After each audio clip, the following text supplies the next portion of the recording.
Together today, this morning, well, evening for some of you, at a moment of crisis. There's crisis all around us. There's political crisis, there's social crisis, and something that we've been watching on the news, or you may have been experiencing in your own community, is a great number of natural crises as well, too. We have many family and friends of the Ed Collab, of this gathering day, that themselves are without power, or are right now trying to rebuild, or are supporting their communities and doing the same thing. We know more than I think we often do, a felt sense of how precious and how small our lives can be, how things can change in a moment, how natural wildfires or earthquakes, cyclones, tsunamis, flooding, how our lives are only for a set amount of time, and we never really know what tomorrow can bring.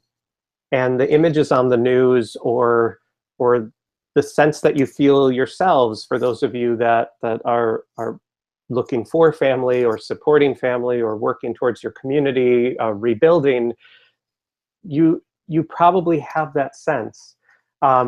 We, in my family, we have family in Puerto Rico that we still have not heard from, though we are assuming no news is good news, as I know many of you likely are holding on to that same feeling too for loved ones. We also have friends and family, many that I've spoken to over the last several weeks, who have been helping to rebuild in Houston, or are supporting folks in the Caribbean, or they themselves are worried about family in Florida. It's a challenging, difficult time, because we're so hyper aware and feel that feeling of what it means to be lucky to be alive, to have the gift of being alive. And today at the gathering, it's always about celebrating literacy. It always is about studying the ways that we work together to support our profession and our children, but possibly in a really visceral way, more than in the past. It's also a time where we can decide today, what do you want to do with that precious life that you have, with this moment that you have? And it's a choice. It's a choice that every one of our presenters today is making in a big, bold way through this incredible set of sessions. If we look, and Carolyn, if you can move forward in the slides. If we look today, first of all, we'll start our day, and I'll have a more formal introduction in just a few minutes here, but we start our day with the incredible Dr. Debbie Reece, that we are so honored and so lucky to begin our day. And it will start with exactly the feeling and knowledge and words that we need to begin our day. And I'll introduce her more formally in a bit, but just to say up front, if you're looking for people who are taking this precious life that we have and doing all they can with it, Dr. Debbie Reece is exactly one of those people. Then we also today are ending our day, and you can move to the next one, please, Carolyn. We're ending our day with, oh, excuse me, I should say, I'm following along with slides, as you are too. How today works: if you are new to the Ed Collab Gathering, all of the sessions are available on our website, gathering.theeducatorcollaborative.com. We see many of you already, and we ask that you continue to tweet along with us. Using the hashtag the Ed Collab Gathering is the way that you will be able to connect with and support our presenters and also talk with one another across today. The way that we use it is you can use hashtag the EdCollab Gathering all day long for anything. When you're attending individual sessions, so after the opening keynote this morning, we have all of our series of workshops. As you attend those across today, you'll see that each one of those is numbered. You'll find that on our website. You'll also see that on Twitter as well, too. You can tweet using the hashtag the EdCollab Gathering, space, hashtag, and the number of the session. So for example, if you're attending workshop number 1 right after our opening keynote, you use hashtag the EdCollab Gathering, space, hashtag number 1, and that helps all of our presenters and our tech hosts to be able to kind of figure out what's the conversation that's related directly to the session. Now, just to say, just in case this happens for you, Twitter is smart, but it's not like super smart. So if you have hashtag number 1, it not only will pull all of the tweets for that particular session, but it might also pull any tweet that has the number 1 in it. So just in case you see some things unrelated, know that that's how it works. A couple of things to know as well. If you have any issues today, our website is all of our sessions today are all recorded, and so you can go back and watch anything. So if your Wi-Fi drops out, or if our website isn't working at some point, all of our sessions today are recorded and will be there through March. So if you miss something, you'll be able to see it again. You also can follow us on our Twitter handle @the_EdCollab, and all day long we will be posting the links to the direct video streams for all of our sessions. So if, again, the website's slow or you're having trouble getting onto it, if you follow us @the_EdCollab, there you'll be able to find all of our direct streams. So at the end of today, also another beautiful end, we will end with teaching tolerance. If you don't know teaching tolerance, it's a project of the Southern Poverty Law Center, although why wouldn't you know teaching tolerance? Of course you do. But just in case you don't, teaching tolerance says of themselves, here we are, teaching tolerance mission is to reduce prejudice, improve intergroup relations, and support equitable school experiences for our nation's children. That's their formal way they describe themselves. I just know teaching tolerance as the place that has incredible resources for teachers to live in a social justice mindset, to support the ways that you look at your libraries, at your practice, and to bring your children, your families, your community together. We are so excited to end the day with them. Then, across the entire day, we have a full agenda. All of our sessions are incredible and amazing, and as I said, are made up of incredibly powerful people who want to make great change in the world. For example, during session 1, we have a bunch of students joining us too. We're so excited. Then a couple of fun things before we get started here. So one is, for the first time ever, we have some EdCollab cool stuff if you'd like to sport your EdCollab-iness. You can go through our website. If you click on shop, there you'll be able to see some shirts and totes and other things. What you should know about this is, one, we just think it's kind of fun, but number 2, we are doing this as a way to support all of our free and low-cost online learning that we do for all of you. Today is a free gift for all educators everywhere, and there's 2 ways that you can support us in doing that. One is to purchase a cool thing if you'd like to have it. I'm particularly drawn to the mug that we designed. I'll join you for brunch right after I finish planning children's futures. Or anything else. So that's just a fun way that you can support the EdCollab. Another way to support the EdCollab is across our this coming year, we have 2 ways that you can learn online with us. I will be discussing more of that inside of a pre-taped session that you'll see. I believe it's during session 3. It's my workshop on how to learn with the EdCollab. So you also can support our free learning days like today by joining us in More Learning, which also is super low cost too. So moving into today, we are inside of a time that is full of great challenge. And a day like today, we have that in our minds.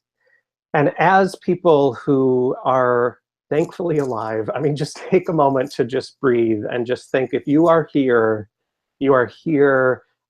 standing with and beside communities that need us most.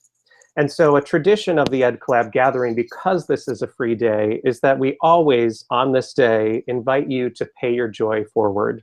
So if you are on our website, If you're on our website, or if you search gathering.theeducatorcollaborative.com/charity, either through clicking on our website or through that link, you'll go directly to our charity page.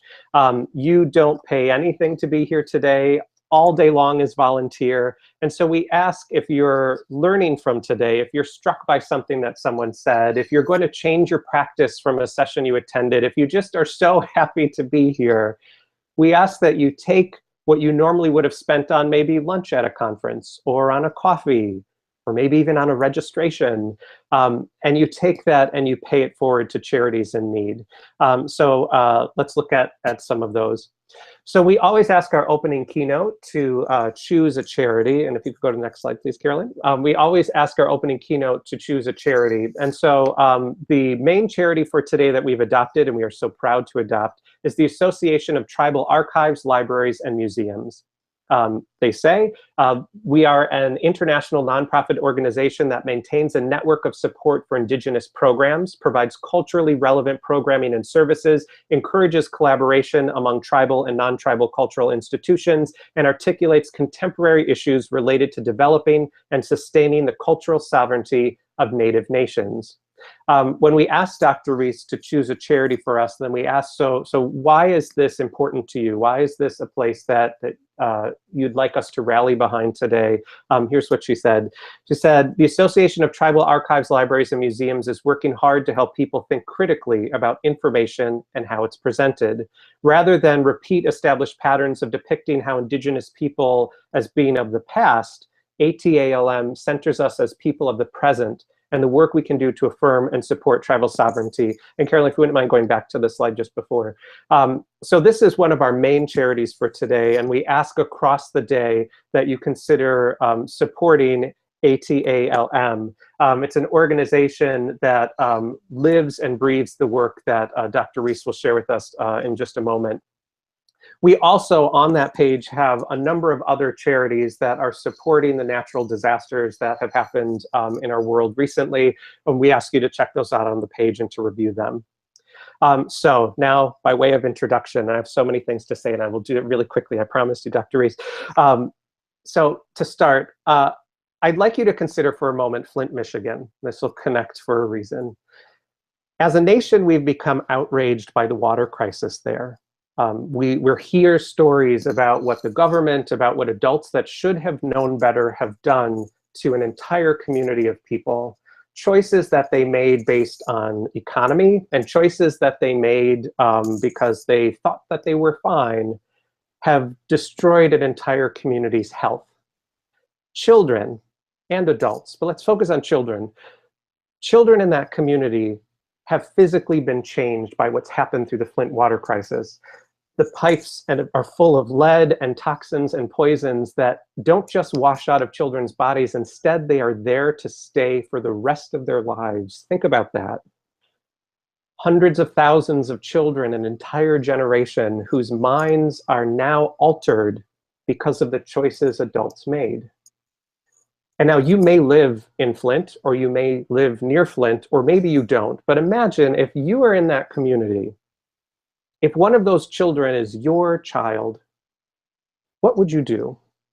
What ends would you go to fight for your child's future and to fight for the future of your community? Probably a lot. So now imagine, that's Flint water crisis. Now imagine another crisis, the crisis of in America and Canada, and frankly, you're watching around the world, every country in the world, the crisis of how our countries have treated their Indigenous people. And it's not just historical, it's today. Imagine that instead of a Flint water crisis, you live there in Flint and it's one of your children that was affected. Imagine instead, and this might actually be you, but if not, imagine instead that you have a child who on television gets to see sports mascots and people dressed up as mascots ridiculing you and your culture and your history and your family that you're proud of. Imagine that your high school mascot does the same. Imagine that the books that you read in class do the same. Imagine that all of this builds up inside of you a fear or an anger or a hatred, or you learn statistics like Dr. Debbie Reece has shared with me, and I'm sure she'll share with you, about the number of Native youth who commit suicide or who become addicted to drugs or alcohol. Imagine that that crisis is happening to your child, and for some of you it has been, it is.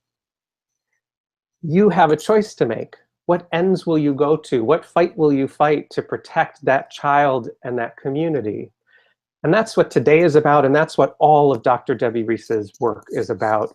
Dr. Debbie Reece is the owner and author of American Indians in Children's Literature. It's an incredibly hard-hitting, powerful, amazing blog that does many things. Number one, through its research, it critiques misappropriations of Native peoples and literature, and it does so in an unabashed, I'm going to protect my child way that all of us would do the same. It also provides lists and lists and lists of incredible books, and there's not enough time for me to go over all of these, so I won't, but just incredible, incredible books that I have now made a part of my library, like John Harrington's Mission to Space. John Harrington is a Chickasaw enrolled member and was an astronaut. I did not know John Harrington's story until Dr. Debbie Reece shared it with us. Camille joins the pack in this incredible book, I'm Not a Number, about the schools in Canada that tried to take children's history and lives away. And it's an incredible, powerful, challenging picture book. And at the end, there's even some images of children in those schools.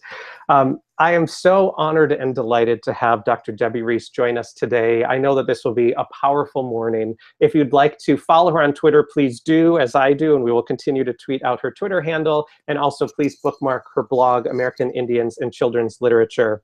And so without further ado, I'd like to turn it over to you, Dr. Debbie Reece. Thank you very much for being here with us. Okay, so you see me and you hear me, yes? Yes, yes, yes, good morning. All right, I'm glad to be here. Thank you for inviting me, and I'm nervous too. Technology sometimes is our best friend, and sometimes it gives us all kinds of reasons to feel anxious. So I hope it all goes well. I was really taken and surprised and happy that you held up 3 of the books that I adore and recommend, because they do precisely what I think children's books can do. They can inform and shape what we know about people in the world, and people's history. So I like I Am Not a Number and Mission to Space and Kamik. These are terrific books. So I won't have to show them. I do have them beside me too, but I won't have to show them because you did that, Chris. So thank you for doing that. I am going to see if I can do the technology buttoning right and hit that screen share button and move over to my PowerPoint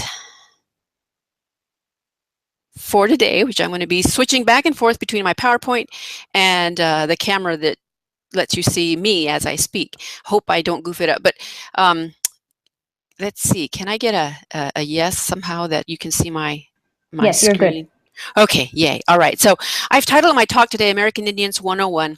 Let's talk about children's and young adult books, because the focus of my work is primarily in the ways that Native peoples are depicted in children's books. In the middle of your screen, you see the name of my blog, American Indians in Children's Literature, and at the bottom is where we are today in the Ed Collaborative Gathering.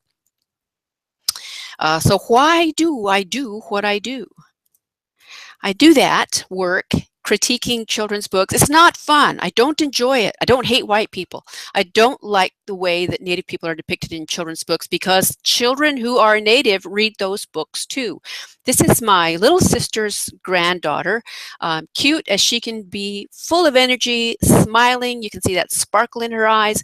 I want that to be the way she looks and feels when she walks in and out of your classrooms when she is 5 or 6 or 7 or 10 or 15 years old. I know it won't be that way. You know, things happen in school, but I don't want her to be crying or frowning or angry or upset because of a book that you asked her to read. I also want her to have books that are positive, that affirm who she is as a person of the present day. See, she's obviously sticking her head out of her mama's car. She's not riding a horse, which is predominantly what we see in depictions of Native people in children's books. They constantly toss us in the past as though we're not part of the present day. And of course, we are. And we need to have that very powerful message. I need you to carry her image in your head and heart every single day that you're picking up materials to use in your classrooms, because unless you do that, you're not going to see the historical and the stereotypical images for what they are, which is damaging to children like her. So I start with, I don't know what to call you. People, when they're trying to improve how they teach about Native peoples of the US or Canada, often start with, well, I don't know what to call you. And I'm going to try here to switch back over to out of the screen share. Am I there? Okay, there I am. I see. Okay, there I am. Yeah, I don't know what to call you. It makes people very uncomfortable. They don't want to say the wrong thing. And I perfectly understand that, because I don't want to say the wrong thing either. A key piece is to think about us as people of the present day who have ways of identifying who we are as people of the present day. I'm not just an Indian. That's a handy term. My next slide is going to say, should it be Indian? Should it be American Indian? Should it be Native American?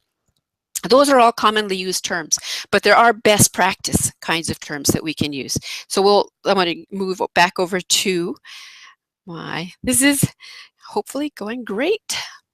Okay, so I don't know what to call you.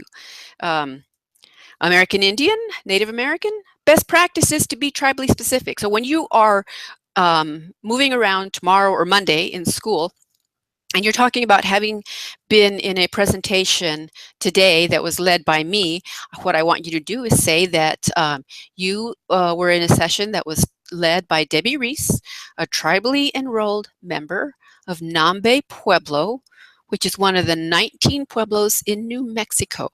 Now that's a mouthful, but you can get it, you can say it, you can use it, and the person that you say that to is going to say, wait, what did you say?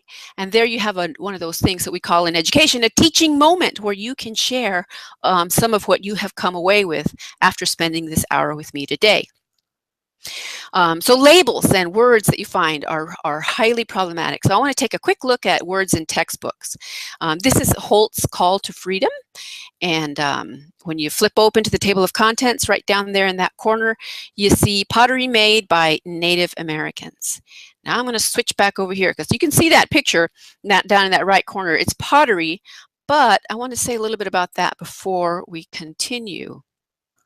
All right, so that pottery in that corner is not made by Native Americans, because there is no such thing as a quote-unquote Native American.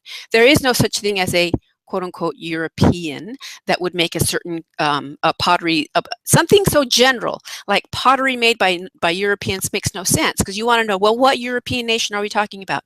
That should be your orientation, your disposition when you see that word Native American attached to something. Because Native American people make pottery, but not all of them make the same kinds of pottery. Here's a piece of pottery that is made at Acoma Pueblo. So when I saw that Native American pottery in that textbook, I thought, okay, well, which tribe made that? Which tribal nation has that kind of pottery? I recognized right away that it was Pueblo, because Pueblo pottery looks like this little pot I'm holding up. This one is from Acoma Pueblo, one of the 19 pueblos. And this one here is made by my little sister, who I showed you her granddaughter there a little bit ago. This has a sheen to it, and this is the sheen that comes from the natural clay, the mica that's in the clay that's on our reservation. So the people who make pottery at my village, at my nation, this is what it looks like. So there's a lot to know about terms and the ways that they can mislead us or collapse a whole range of diversity into a single image. We can do better than that. That's why we're here today, to try and do better. Okay, back to my slideshow.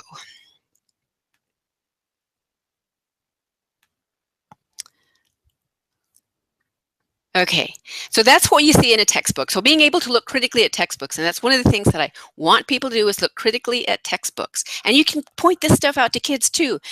Doing that takes the learning for them to a whole new level. So flipping through to section 1, most textbooks start like this: the earliest Americans. But the thing is, we never called ourselves Americans. Someone else came here, called us this continent America, and then started using earliest Americans or first Americans to talk about us. That's an incorrect use of who we are. It's not right. It's not accurate. It erases our nationhood and our sovereignty. We have always been Nambe Pueblo, or Nambe Owinge, to use the complete Tewa name for who I am. The history of the different peoples in the country and how they all came to be. Oh no, that's my daughter. I'm going to have to figure out how to stop that. Ooh, I don't know how to stop it. There.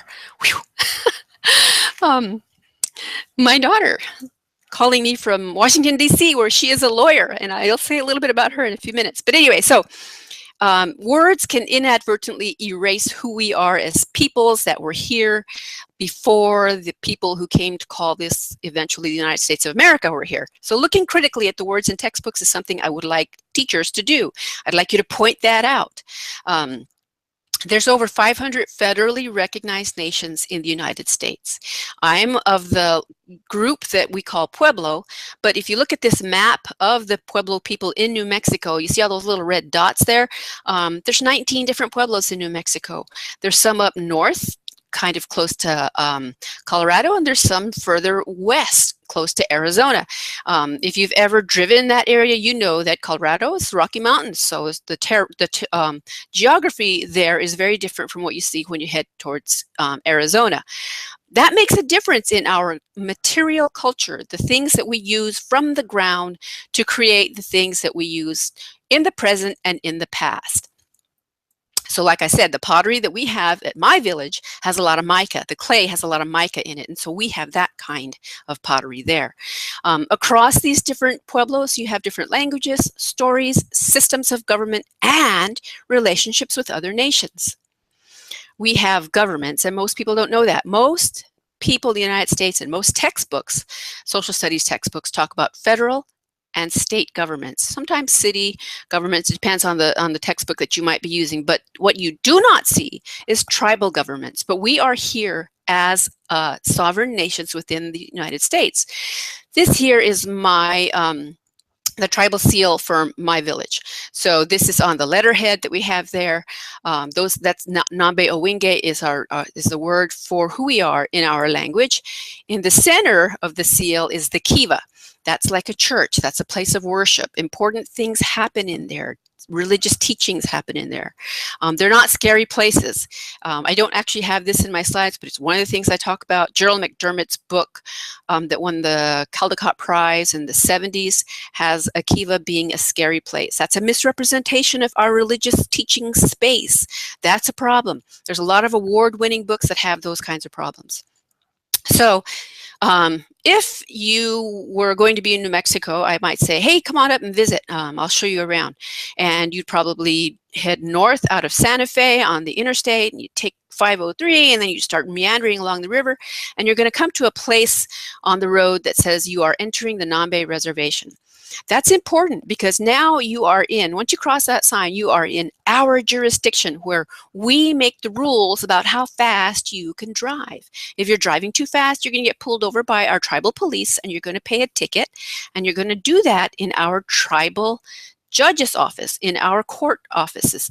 Most people have no idea that this even exists, and it does. And it matters tremendously to those of us who are citizens or tribal members of any of the 500 nations that are here today.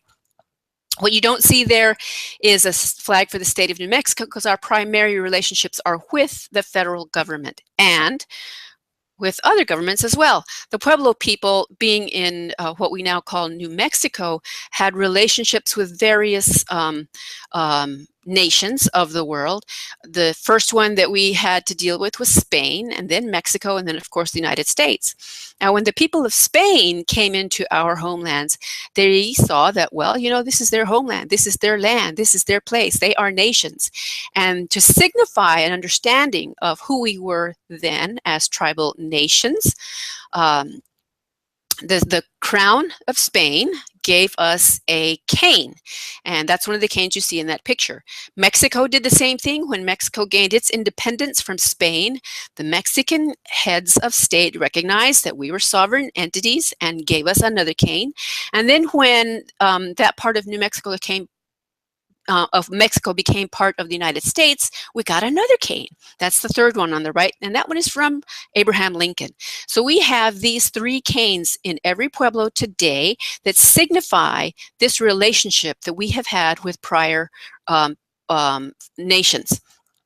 Those canes are kept by the existing or current or present day governor for each of the pueblos, because we do select leaders for our sovereign nations.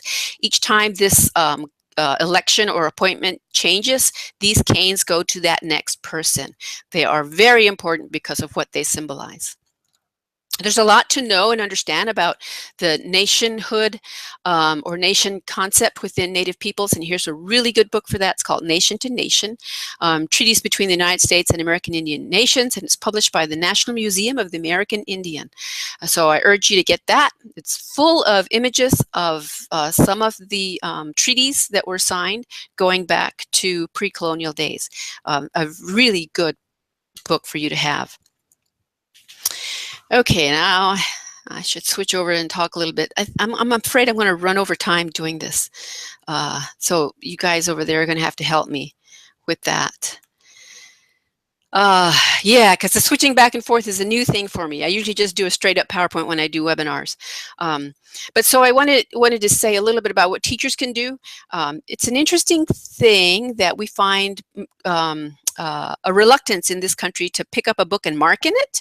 We have some way of thinking. We're taught, don't write in the book. I want you to write in books. I want teachers to pick up books that have problems in them. Get out a Sharpie. You know, buy some books at used book sales that you want to do this with. Get 10 copies of Little House on the Prairie.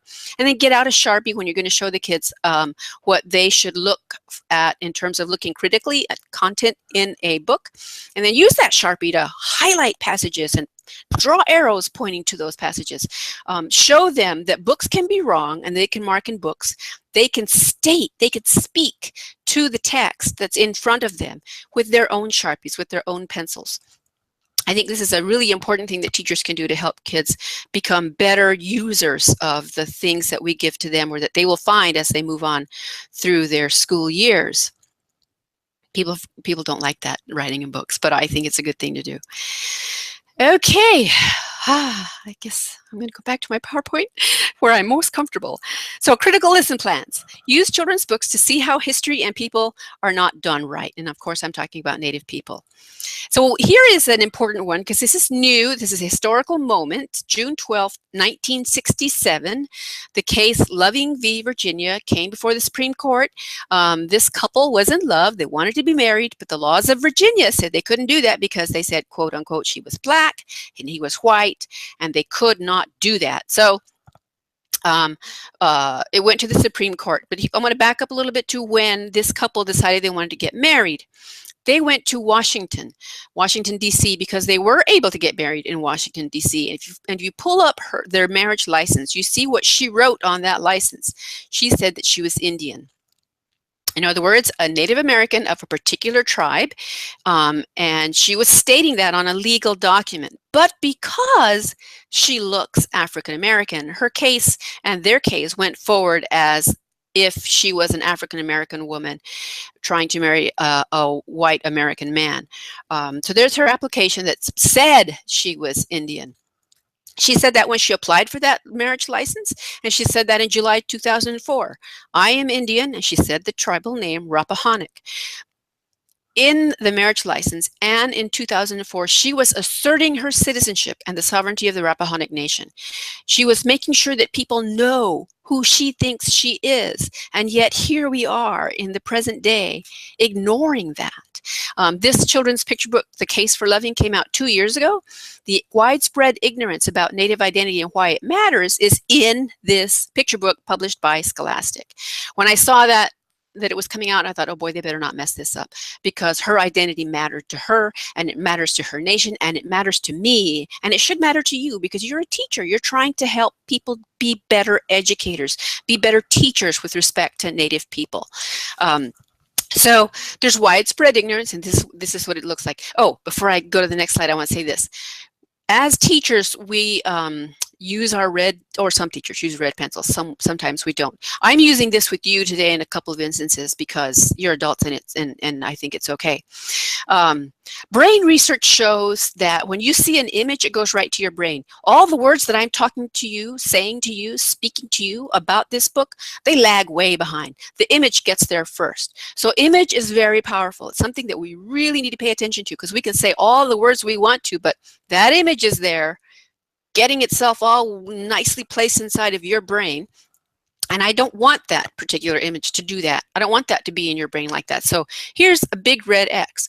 Next time you go into the bookstore and you see that book, I don't want you to just see the book cover and think, oh yeah, I think Debbie said something about that book. I want you to say, oh yeah, Debbie put that big red X on that book because something's wrong with it. So I've been using the red X on a lot of my materials for that reason, because image is very powerful, and I want to interrupt the way that image situates itself in our brains. So here's why I was worried about the book. On the top is the way that the writers of the book described Mildred. Let's see, there was Mildred Jeter was part African American, part Cherokee. But what most folks in Central Point noticed was how thin she was. That's how she got the nickname String Bean. The important piece is that the writers identified her as being part African American and part Cherokee. Wrong. She was not part Cherokee. She was Rappahannock, and she said that. She didn't say half of me is Rappahannock. She said, I am Rappahannock. Any of you who are here today listening, if you say that you're a citizen of the United States of America, you are 100% a citizen. You are not half a citizen or a quarter of a citizen of the United States. This is an important concept. This idea that nationhood is what is important when you're thinking about Native people. Part African American, part Cherokee doesn't work if you're talking about nationhood. She said who she was. I saw the way they wrote about it in that first printing of the book. I gave a critique. It's on my website. You can read that.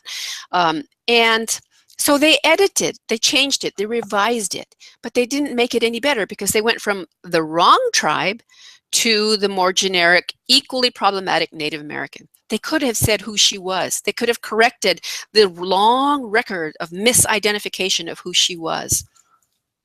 So when I think about the way that they identified her and the way that the world saw her as being quote unquote African American, I bring this idea forward that with Native people, citizenship is what matters. Appearance doesn't. When we look at a person and we make assumptions about who they might be based on their physical appearance, we're just going to get ourselves in trouble.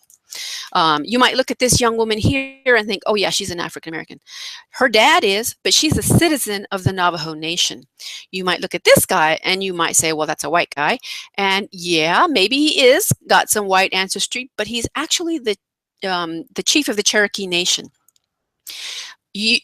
Any of us here don't get to decide how a nation determines what its citizens need to be in order to be a citizen of that nation. Appearance is not what matters. Each of these federally recognized nations make their own decisions about how they will count their citizens and their tribal members. So that's a biggie. You might have, for example, you might have kids in your classroom who are actually citizens of a specific tribal nation and don't have dark hair and high cheekbones. They might look like one of these two people in this current slide, and you might not be picking up on the fact that you're probably trouncing on who they are when you talk about Native content in the curriculum that you're using. Oh, I'm going to come back over here and say a little bit about that? That's a real problem.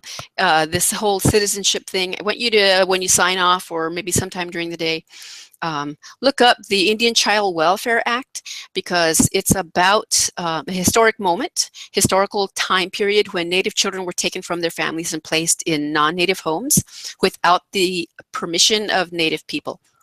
That was destructive to our communities, and Congress got involved and passed the Indian Child Welfare Act that said Native children cannot be adopted outside of their communities without the community's permission.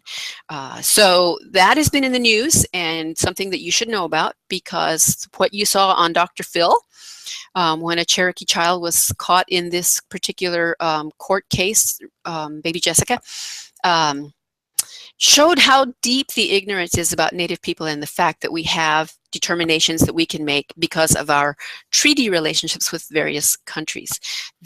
That sovereignty, that status that we have, makes a difference in adoption. You can't just adopt a Native baby. That Native baby's community or their nation has a say in what will happen with that child's adoption. These are really important concepts that we just don't learn about in school. Okay, so essential understandings. We're still here. We care about accuracy, and we care about our sovereignty. So let's look at some children's books. Let's look at this data. There's a place at the University of Wisconsin called the Cooperative Children's Book Center. They maintain data on children's books that are published every year. This one is the data from 2015 shown in a graphic format. On the right, you see a white child with lots of mirrors, and on the left, you see children of color and a Native child that don't have that many mirrors.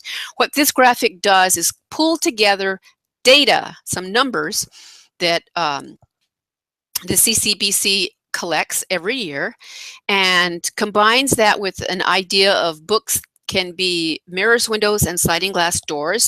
That's a metaphor that was developed by Dr. Rudine Sims Bishop. You're hearing it a lot. If you're paying any attention to children's literature today, you're hearing a lot of mirrors and doors kinds of conversations about books. That comes from an African-American scholar, and she should be credited for that idea, because it has a lot of merit and it's being used a lot in current conversations.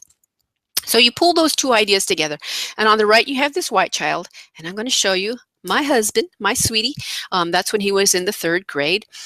My husband is white. He was raised in Pennsylvania, and when he was growing up, when he was like, 3rd grade, I guess, he had lots of books. He had lots of options for thinking about what he could be when he grew up, or imagining his playtime. The idea is that white children have lots of mirrors.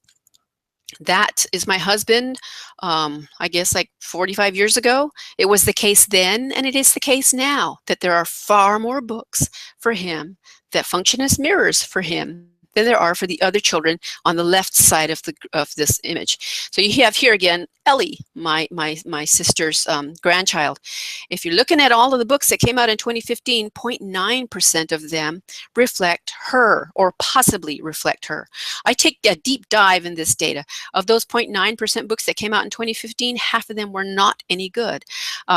What the data that is generated from CCBC is just data. It isn't qualitative or analyses that are done of the content of the books themselves. So that would be 0.4% of the books that came out in that year that would accurately reflect Ellie's life as a child of the present day. That has to change, and that can change because teachers have so much power to affect change in how people think about others, and you have also a lot of power to change what comes out in the marketplace. I don't know if you know that, I think it was in the early 90s, teachers started writing to the Crayola company because children were using the Indian red crayon to color worksheets of Native people, and that was racist. They recognized it as racist, so Crayola changed the name of the crayon. Teachers can mobilize and make change happen. So what I want for Ellie is books like these ones by Cynthia. This is Cynthia Lytick Smith. She's a Muskogee Creek writer. This is her book, Jingle Dancer. And in here, she talks about nationhood. This is the author's note that's in her book. In this story, Jenna's a member of the Muskogee Creek Nation. Bingo. And she's also of Ojibwe or Chippewa. Anishinaabe descent. So in this author's note, you can find information that will help you develop a lesson plan that does far more than show Native peoples as a people of the past, as a culture without a nation. That nation is key to who we are, and I'm going to say that again and again. And there's Jenna right there. And the cool thing about this is that's Jenna in the present day, wearing jeans and tennis shoes, walking down the street. She's not riding a horse. She's not wearing moccasins. She's a kid of the present day, because we are people of the present day, and we wear traditional clothing sometimes in certain places, but for the most part, we are just wearing the same kinds of things that most people wear.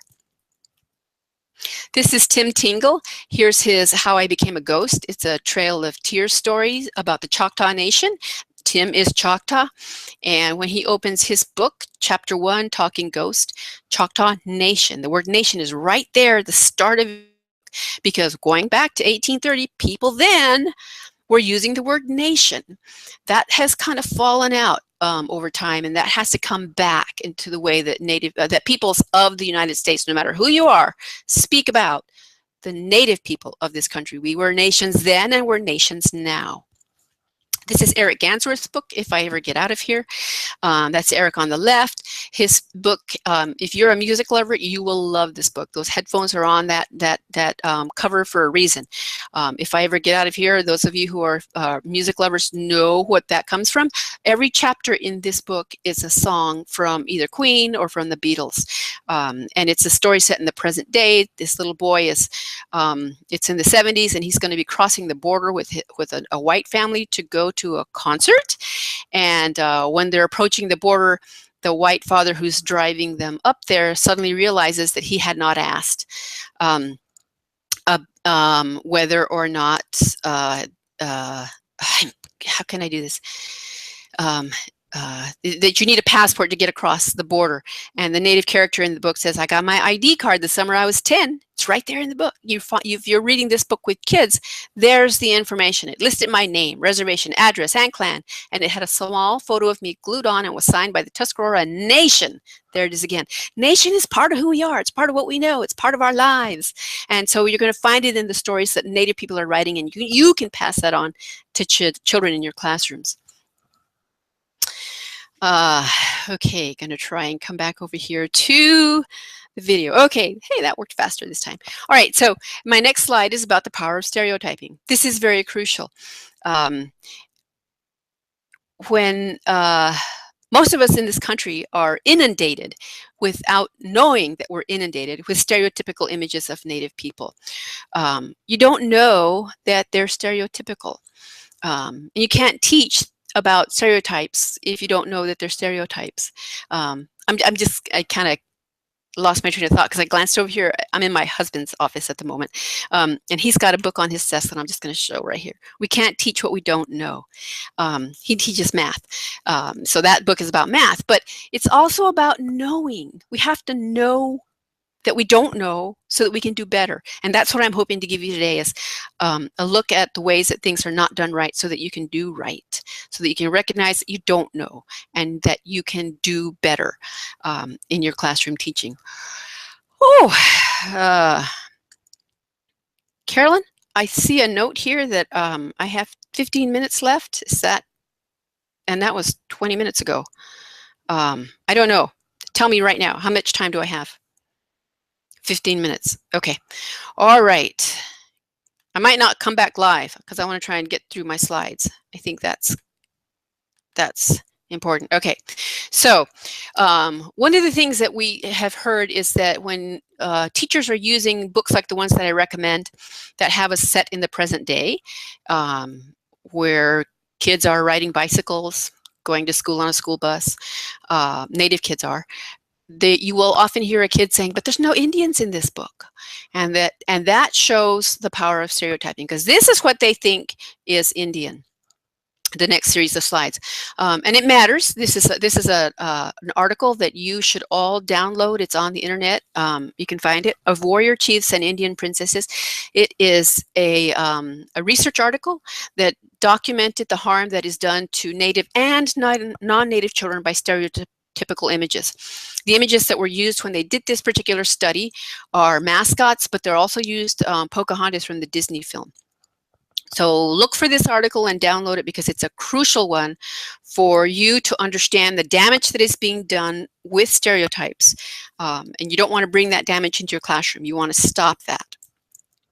So of course, mascots. This is Chief Linowick, who used to dance at the University of Illinois. He's not there anymore. I'm part of the reason he's not there anymore. Native people are saying no to mascots. You should say that too. Don't try to tell us that we should feel honored by that, because it's not honoring anyone to use stereotypical imagery of us. Toys. The kids in your classrooms have toys like this, and they get even more exposure when they're tied to a movie like the Disney Lone Ranger movie that came out. This is a set of Lego toys that are full of stereotypes. Peter Pan. Oh my goodness, I just realized I'm really going all out on Disney. Peter Pan has a lot of stereotypical images in there that people kind of tend to ignore. Native people don't ignore them. Those things are doing harm to our children and to non-Native children as well. In the grocery store, you're all walking through the aisles and you don't see these things, but we do. There's Calumet double-acting baking powder with a stereotypical image on that, and Land O'Lakes butter, that Indian maiden is on that. There's a lot of things out there. That's just kind of in the environment. When we start talking about books, popular ones that you can get at Kmart and Walmart and Target and all those department stores. This is a dearly loved figure. It's Clifford the Big Red Dog, but what happened to his happy-go-lucky face? Oh, right. Can't be happy-go-lucky if you're being an Indian. You got to be stern, got to be wearing feathers, got to have face paint. All of that is stereotypical. And I'd be willing to bet if I could ask his name just went right out of my head. The person who drew this picture, if I could ask him, so what's that? What's going on with Clifford's paw there? I would bet he's about to say how, because in popular culture, people think that's how Native people say hello. That's another stereotypical kind of thing that floats out there about who we are. And here is another image from a popular book. This is Grizzly Bob from Berenstain Bears Go to Camp. So you see this kind of imagery a lot, this big headdress and this feathers and moccasins and all of that. And it's generally stereotypical. There's generally nothing around this kind of imagery to say, what nation are we talking about? Does anybody wear things like that? And the answer is yes. But you need to know that you don't know so that you can ask the question in the first place. Who uses clothing like this? We see these in message books. This is Brother Eagle, Sister Sky. And this is one of the most popular out there that just makes Native people crazy, because it's supposed to be about Chief Seattle. Supposed to be his speech. It's not. One thing is that you see throughout the book Plains Indians, and Chief Seattle was of one of the Northwest Coast tribes. So why are we using Plains Indian imagery for something that supposedly was said by Chief Seattle? That's a problem. There's many other problems with this. If you're looking at the image on the right, you can see through that Indian, suggesting that Native people don't exist anymore. That white family, yeah, they're right there. Can't see through them. They're in the present day. Gosh, Indians are such good people for helping all the white people in the world know how to do good things. That's why people like this book. We're like the conscience of America in terms of taking care of the land. Fact is, there's a lot of problems with this book. I've written about that. You can find it on my site. I can read books. This one is one that I read when I was a little kid. Danny and the Dinosaurs. If you have that in your classroom or the library in your school, you'll find it. But here we have stereotypes. When you get to page 6, he saw Indians, he saw bears, he saw Eskimos. That's stereotypical information. Classic books like Little House on the Prairie, lots to say about that. If you did a close look at Little House on the Prairie, and we could do like, I usually do this like an hour and a half kind of a session on Little House on the Prairie. What's the point of view? What is it telling us about Native peoples? Are the facts right is what I want teachers to do with books like that. And I don't want you to actually use Little House on the Prairie in a school classroom. I want you to rip the chapters apart and do something more critical with it. But you got to start with the facts about what we're talking about with that period of history. Indian Territory was created in 1804. In 1830, the Indian Removal Act was passed, and that removal happened. It was happening over a long period of time. And by 1845, almost 100,000 Choctaw, Cherokee, Chickasaw, Creek, Seminoles, and Osages were living in that place called Indian Territory. And then 19 years later, Laura Ingalls was born, and Charles moves his family to Indian Territory in 1868 when she was 2 years old. The Indians that were living there, the native peoples that had been moved there, had built schools, had built towns. They had adopted, by 1845, they had adopted a lot of the kinds of things that European Americans brought to this continent. And if you look up pictures of them, you will find, I'm going to skip through this, in this video, get this video, We Shall Remain, and watch the one about the Trail of Tears, because you will see visually the difference in what Laura Ingalls tells us in that book and the fact of who Native people were at that time period.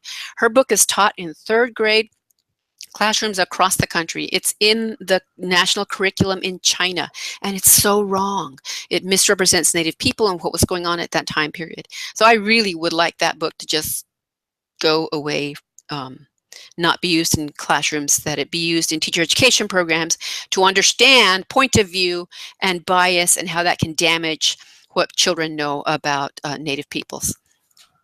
A quick tip, look out for words like squaw and papoose. You'll see them all over the place. I actually had someone write to me and say, I need your help. I already talked to another squaw. So she was thinking of me as a squaw, not as a woman. These kinds of words are specific to certain nations, but they're not specific to all nations. We don't use that word, squaw. That's an Algonquin word. Same as papoose. There was a Will Short puzzle in the New York Times, the Native American word for baby, and the answer was papoose, except that was wrong. A Native nation's word for baby. It's not everyone's word. So it's an example of the way that this kind of stereotypical, biased flattening of who we are percolates all through the country. What I want you to teach kids to do is to use woman instead of squaw, or papoose, or baby instead of papoose. I want you to find out, if you're talking about the Pueblo people, what's our word for woman or baby? And if you're going to use a native word, find out the right one to use. Don't use the ones that kind of float around there. What's on our bookshelves? This is a really good article that I would like you to look up. Maybe you can pump out the slide into the Ed Collaborative chat window or the hashtag. It's a really important study because it was done in Atlanta, Georgia. Education professor named Thomas Crisp went into preschool classrooms there and just counted the books on the shelf. Most of them were white, had white characters in them. Only 67 of the 1,169 books that they cataloged, only 67 were about marginalized populations, and of that 67, only 7 were about Native peoples. 5 of them were historical, about Columbus or Thanksgiving, and 1 was a work of folklore. And so here's a quick look at some of the Columbus books. I would put a big red X across all of those. You probably have Step Into Reading in your classroom. So we have these early readers, we have these popular Who Was Christopher Columbus kind of thing. And then on the right, we have Peter Siss's book, Follow the Dream. You know, Peter Siss does some terrific work in children's literature, but this one is not one of those terrific books. Thanksgiving books, go to Barnes & Noble. You will find displays like this coming up pretty soon, because I always get out there way earlier than they should. I've done extensive studies of books about Thanksgiving. The one called Thanksgiving Day in particular is one that I've worked on a lot. You'll find that on my website. I want to take a quick look at institutional racism in cataloging and how we view Native stories. This is Noah's Ark. And when you look it up on WorldCat, that's a librarian's catalog, the subjects that it's listed for, that Noah's Ark is listed under: Noah's Ark Juvenile Literature, Noah's Ark Pictorial Works, Noah's Ark Bible Stories. So we get a sense that this Bible stories in particular is an important story. We know that. But when we look at the way that Native stories that have meaning to Native people who tell them are categorized, we see something different. Here, Salish Indians, folklore. Kootenai Indians, folklore. Coyote, legends. Now, either we have to change all the subject headings for all the Christian Bible stories in the world, or we have to start giving Native peoples and the stories that we tell the same kind of respect for our sacred stories as Christian stories get. So this is an important one too that I think you can show kids. In many libraries, the The Native stories should be over in the world religions area of the library, but right now most of them are shelved over there with Little Red Riding Hood, which is trivializing of things that are deeply significant to Native people. Lots of information to share. National Congress of American Indians, look this up online. You will find this booklet on their website under their publications tab. It's a very good graphic introduction to much of what I've been saying today about who Native peoples are as nations. Racist, that word. People are petrified by that word. They think, I'm not racist. And I agree, you're not. I'm not either. But as a society, we're all pretty ignorant, and we will fail again and again. It's okay to fail. It's not okay to turn away and not try to make it right. I used to like Five Chinese Brothers when I was growing up. I loved that book. I learned not to, because I learned that it stereotypes Chinese people. So it gets a big red X. Little House on the Prairie, it gets a big red X. And my tip for you is to hit the pause button. You're likely to be wrong in what you're doing. It's not necessarily your fault. You are socialized in a country that gets it wrong over and over and over again. So with regard to Native content, you're likely to be wrong, and then you're going to end up on social media. These two slides that I have next are ones that have been circulating in Native social media. This was earlier this week. Dear parents, remember tomorrow we're going to celebrate Native American Day. Dress up your child as a Native American. Be creative. The parent who reported this said that 1/3 of the class had done that, and it was stereotypical. I don't know if this teacher has yet been called into the office to talk about this, but that does happen when teachers are do missteps and things online. Their administrations hear about that. Don't be that teacher, is what I'm saying. Here's another example. This was a Native parent in Canada circulated this. She wrote, this was given to my 14-year-old daughter as an exercise in her humanities course. And if you look at the worksheet here, number 4, an Aboriginal person is an Indian. And look at that. They have darky for an African American. The problems. Well-meaning teachers trying to do right in schools when they don't have the proper knowledge and understanding to be right in the first place. So that's me. That's Jingle Dancer again. That's my email address and my Twitter handle. I want to talk. I want to help. And I am going to stop talking because I think I might be out of time. I want to go back over to the live feed.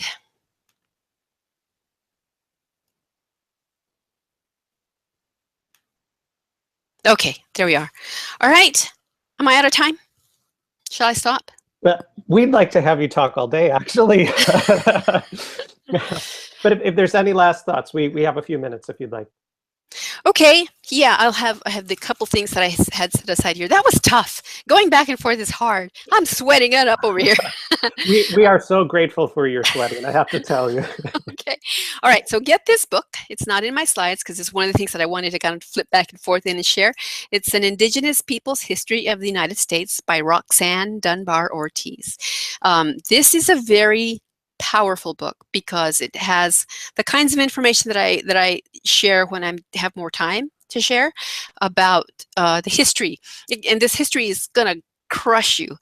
It crushes me, and I'm reading it a lot. I'm spending a lot of time with it because one of my colleagues and I are adapting it. This can be used with teachers. This can be used in high school, seniors, probably, maybe juniors, depends on, of course, the skills of the kids in the classroom. But we're adapting it for young adult readers.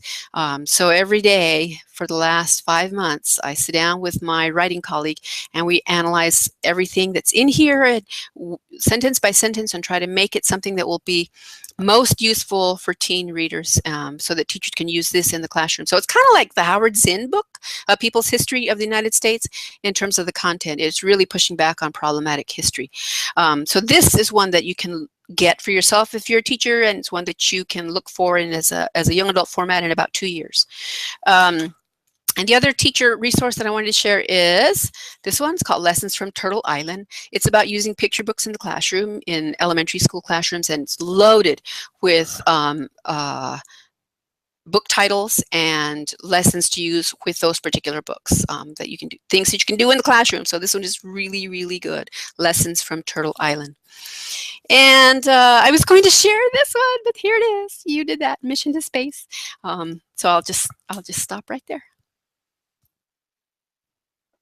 Thank you, Debbie, so much. Honestly, just a big round of applause. We can't hear it because we're all on technology, but Twitter, I've been getting text messages, just your message, your voice. I appreciate so much, and it's one of the big reasons we're so happy to have you here, that as you're talking, so many things that I know all of us, and myself included, we were saying, oh my gosh, I never thought of that. Wow, I didn't know that. And a few things I just want to reflect on. One is your line, you need to know what you don't know. And you've done that for so many of us this morning. And thank you. And like I tweeted, I have Land O'Lakes butter in my refrigerator. That is what we have bought. And now I know better, and now I will do better. And that will include talking to my kids about why we're not going to have it anymore, taking it out of our refrigerator, and also writing a letter to the company. Right. And we'll do more. And it's only because of you. So to all of you, right now, if you feel inspired, if you feel worried, if you feel ashamed that you've made some mistake, that's okay to feel bad, but what's more important is that you act. I had a very long and gracious Twitter conversation over direct message with Debbie several months ago, and in it, one of the things she said is, we have to fight like hell. She said, you have to fight like hell. We all have to fight like hell. Children's lives depend on it. And that's what we need to do with our one precious life that we have right now. So just one more time, thank you so much for being with us. Thanks for having me. And I guess I'll close with, I've been forefronting, emphasizing Native children throughout my presentation. But children who are not Native, they're the ones that grow up to be the gatekeepers in Congress and in publishing houses. And if they grow up ignorant, then we're letting a cycle go on uninterrupted. So yeah, we have to fight like hell. We have to break that cycle. So thank you for having me. And I hope people will write to me and come to my site. Yes, please do. And to that point, earlier I said the Flint water crisis. You have to imagine, as Debbie's been sharing with us, because I own Land O'Lakes butter. I didn't know about the Loving's background. I didn't know so much. My kids have those textbooks, those textbooks about New York State that say Native Americans in it. Now I know better because I've engaged with Debbie's work, because I'm listening, because I love her site, because I follow her on Twitter. Just like the Flint water crisis put poisoned water into communities, this is poison that goes into all of our communities, not just our Native communities. Our white children, our biracial children, every child is experiencing what we as adults, who now need to know better and do better, are pumping into our classrooms and into the world around us. So please join Dr. Reece in her fight. I'm with you. We're all here with you. And the only way to do it is to continue to know better. So I'm just actually going to plop up, oops, let me share too. Just one more time. Here is her contact information. Please make sure that you are following her on Twitter. It is the lifeblood for me to stay connected and learn. You can email her directly, and also her blog, American Indians and Children's Literature, is an absolute must follow. And then, Carolyn, if you wouldn't mind putting up the last, the slide that you have up. So coming up in just a few minutes, we're moving on to session 1 of our workshop. So a reminder again, all of our sessions, you'll find them if you follow us on Twitter @theEdCollab. There we'll be pushing out the links. You can also find them off of our main agenda or on our Gathering website, gathering.theeducatorcollaborative.com. Every session, you'll have workshops to choose from. These are 4 that are coming up that are all incredible. We have Kate Roberts, who's sharing from her almost out brand new book that's coming. We have Kristen Zemke and Pernille Rip, who are sharing on visual literacy and ways of studying and media critically, and in many of the ways that Dr. Reece was sharing this morning, helping your children get out a Sharpie and do something, not just absorb what's around them, but really be critical around it. Elizabeth Lacey Schonenberger will work with upper grade and secondary teachers on fostering independence in your classroom, because we know that that's something we all are thriving and striving towards. And then we're very excited to have Christina, James, and students join us on a session about creating a TEDx experience for your own kids. So again, I will gush beyond past this one moment. But thank you, Dr. Reece, for joining us this morning and starting us off in such an important, critical, and powerful way. Thanks for having me. I guess I can hang up now. Yes, you can. Yes, yes. Okay. All right. And thank you all. Enjoy your day here at the Ed Collab. Oh, and I'm tuning in for some of these sessions. So awesome. I am too. See you soon. bye-bye.